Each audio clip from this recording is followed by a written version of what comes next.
الحمد لله نحمده ونستعينه ونستغفره ونؤمن به ونتوكل عليه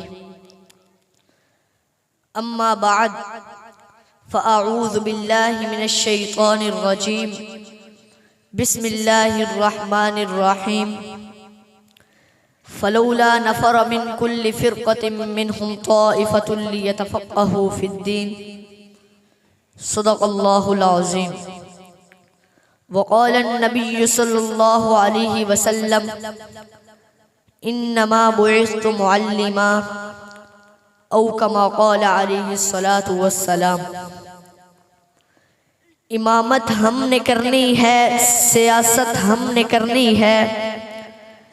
امامت ہم نے کرنی ہے، سیاست ہم نے کرنی ہے، ہمیں مارو ہمیں پیٹو ہمارے خون سے کھیلو، لہو دے کر خدا کے دین کی خدمت ہم نے کرنی ہے۔ میرے محترم علماء کرام، اساتذہ کرام اور میرے معزز سامعین، السلام علیکم ورحمۃ اللہ وبرکاتہ۔ آج مجھے جس موضوع پر لب کشائی کرنے کا موقع ملا ہے وہ ہے مدارس دینیہ کی خدمات۔ سامعین محترم، دینی مدارس کی تاریخ اتنی ہی قدیم ہے جتنی اسلام کی تاریخ قدیم ہے۔ عہد نبوی سے لے کر آج تک دینی مدارس اپنے ایک مخصوص انداز سے آزاد چلے آ رہے ہیں۔ حضور علیہ السلام کے دور میں پہلا دینی مدرسہ وہ مخصوص چبوترا ہے جسے صفہ کہا جاتا ہے۔ اس میں حضور علیہ السلام سے تعلیم کتاب، تعلیم حکمت اور تزکیہ نفس حاصل کرنے والے حضرت ابو ہریرہ رضی اللہ تعالی عنہ اور حضرت انس رضی اللہ تعالی عنہ سمیت 70 کے قریب صحابہ کرام اور اصحاب صفہ میں دینی مدرسے کے سب سے پہلے طالب علم کہلائے جاتے ہیں۔ یوں دینی مدارس کا سلسلہ چلتے چلتے دارالعلوم دیوبند تک آیا اور آج پوری دنیا میں پھیل چکا ہے۔ یاد رکھو، دینی مدارس جہاں نحو صرف کی تعلیم دیتے ہیں وہیں پر منطق اور فلسفے جیسے ضروری علوم کا درس دیا جاتا ہے۔ جہاں پر قرآن و حدیث اور قول اللہ قال رسول کی صدائیں بلند ہوتی ہیں وہیں پر عوامی ضرورت کو دیکھتے ہوئے فقہ اور اصول فقہ سے روشناس کروایا جاتا ہے۔ تو پتہ چلا کہ یہ وہ دینی مدارس ہیں جو معاشرے میں ریڑھ کی ہڈی کی حیثیت رکھتے ہیں، جن کی برکت سے ملک بھر کی فضاؤں میں گونجنے والی اذانیں انہی کی عطا ہیں۔ یہ دینی مدارس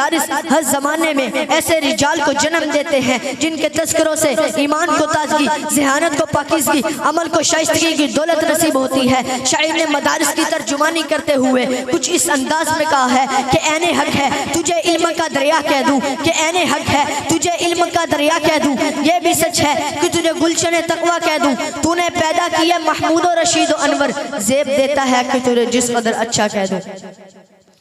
ارباب و علم و دانش، اگر آپ تاریخ اٹھا کر پڑھیں تو اوراق آپ کو بتائیں گے کہ 1857 کے بعد انگریز حکومت نے دینی نظام کو پلٹ دیا تھا،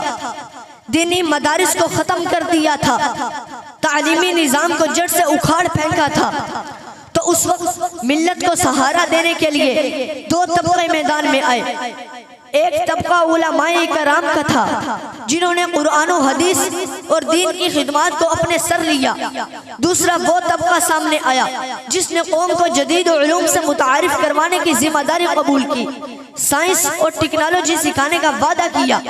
اب اگر تنقیدی جائزہ لیا جائے تو یہ بات روز روشن کی طرح عیاں ہو جائے گی کہ ایک وہ طبقہ جس کو ریاست کی مکمل خوشنائی حاصل تھی ملت کو کیا دیا، دوسرا وہ طبقہ وہ دینی مدارس ہیں جن کو ریاست کی خوشنائی تو کیا الٹا ریاستی پابندیوں کا سامنا کرنا پڑا، ریاست کی طرف سے آنے والی ہر رکاوٹ، ہر تکلیف کو سہنا پڑا۔ تو میں آپ کو بتانا چاہتا ہوں، امت کو اگر امام کی ضرورت پڑی، امام میسر کیا، قرآن کی تعلیم کے لیے قرہ کی ضرورت پڑی، قرہ عطا کیے، رہنمائی حاصل کرنے کے لیے علماء کرام، مفتیان اکرام سے ملک کا کوئی کونا خالی نہ چھوڑا۔ اسی لیے مدارس کی خدمات اور مسلم معاشرے پر ان مدارس کے احسان عظیمہ کا تذکرہ کرتے ہوئے علامہ سید سلیمان ندوی رحمت اللہ علیہ رقم دراز ہے کہ دینی مدارس جہاں پر بھی ہوں ان کو چلانا سب پر فرض ہے۔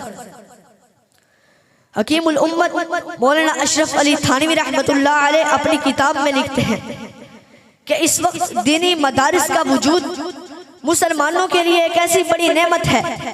کہ اس سے بڑھ کر متصور اسلام کی بنیاد کی جو صورت ہے،